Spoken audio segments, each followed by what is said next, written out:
Guys আমি জি বলেন বলেন। বিজয় সরণি, তো তোমরা জানো যে আমি হেলমেট ছাড়া ভিডিও জানি না, এদূর জানি আপনি সব কোনো জায়গায় হেলমেট ইউজ করেন না, তারপর বলেন। বানাই, কিন্তু অলওয়েজ কোথাও বের হলে হেলমেট পরে বের হই। তো আজকে আমি যখন বিজয় সরণি হয়ে বাসার দিকে যাচ্ছি, তখন এইখানের পুলিশ আমাকে ধরেছে। তো বিজয় সরণি আসছেন, তো আমরা কি করব?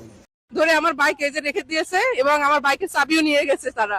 পুলিশ আপনাকে ধরেছে, খুব ভালো করেছে। আপনাকে ধরে একটু পক পক করে ঢুকাই দিত ভিতরে অশ্লীলতার কারণে। তো তারা চাবি নিয়ে কোথায় গেছে আমি জানি না।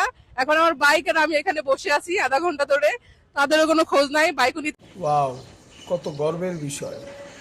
পারতেছি না। এখন এখানে আমি বসে আছি বাইকের সাথে। তাতে আমার বাল ছেঁড়া গেল। তবে একটা কথা বলতে চাই, যেটা আপনার চ্যানেলের নাম দিচ্ছেন রেকলেস কি সুমু সুমু নাকি, আপনার চ্যানেলের নাম দেওয়া উচিত ছিল ওরনা লেস সুমু।